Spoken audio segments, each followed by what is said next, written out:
React application বানানোর সময় performance নিয়ে আমাদের প্রায় ভাবতে হয়।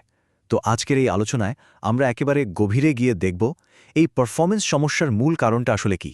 কখনো কি মনে হয়েছে যে বানানো রিয়্যাক্ট অ্যাপটা আরেকটু ফাস্ট হলে ভালো হতো, আরেকটু স্মুথ? এটা কিন্তু আমাদের প্রায় সবারই একটা কমন ফিলিংস, তাই না? ডেভেলপার হিসেবে এই চ্যালেঞ্জটা আমরা সবাই ফেস করি। তো একটা রিয়্যাক্ট অ্যাপকে যদি আরও ফাস্ট করতে হয় তাহলে আমাদের হাতে মূলত ৩টা রাস্তা খোলা আছে। চলুন দেখে নেওয়া যাক সেই ৩টা পথ কি কি। প্রথমেই আছে ওয়েস্টেড রেন্ডার্স বা অপচয় হওয়া রেন্ডারগুলো বন্ধ করা। এরপর অ্যাপের ইউজার ইন্টারঅ্যাকশনগুলোকে আরও স্মুথ বা ফ্লুইড করে তোলা।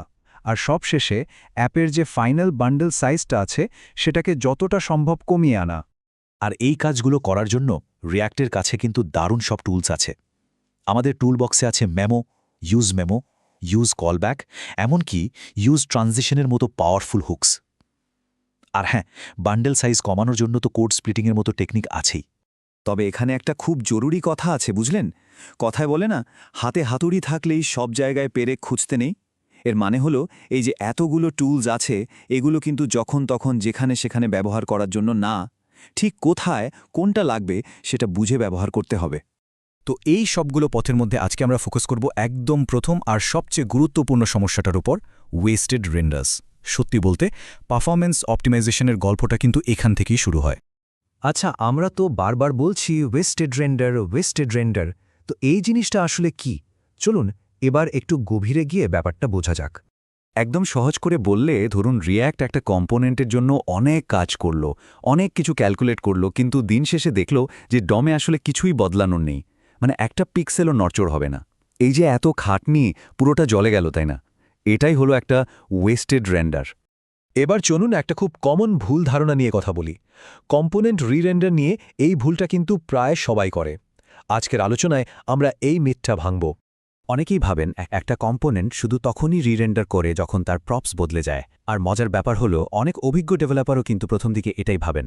কিন্তু ব্যাপারটা ঠিক এতটা সহজ নয়। এটা আসলে অর্ধেক সত্যি। তাহলে আসল কারণটা কি? আসল এবং সবচেয়ে কমন কারণটা হলো এর প্যারেন্ট কম্পোনেন্ট রিরেন্ডার হয়েছে। হ্যাঁ, এটাই।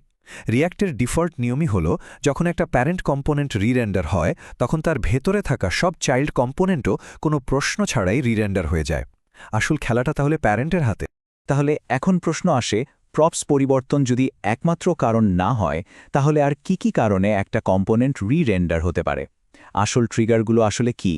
মনে রাখবেন, রিয়্যাক্টে একটা কম্পোনেন্ট রিরেন্ডার হওয়ার কারণ কিন্তু মাত্র ৩টা। এর বাইরে আর কিচ্ছু নেই। ১ নম্বর, কম্পোনেন্টের নিজের স্টেটে কোনো পরিবর্তন হলে। ২ নম্বর, যদি কম্পোনেন্টটা কোনো কনটেক্সট এপিআই ব্যবহার করে আর সেই কনটেক্সটের ভ্যালু বদলে যায়। আর ৩ নম্বর, যেটা আমরা একটু আগেই জানলাম, যখন তার প্যারেন্ট কম্পোনেন্ট রিরেন্ডার হয়। ব্যাস, এই ৩টাই। এখন মনে হতে পারে, আচ্ছা ঠিক আছে, ওয়েস্টেড রেন্ডার হচ্ছে হোক, এটা নিয়ে এত মাথা ঘামানোর কি আছে? বাস্তবে এর প্রভাবটা আসলে কতটা সিরিয়াস?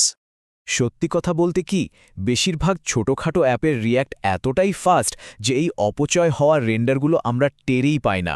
এগুলো একদম চোখের আড়ালে ঘটে যায়।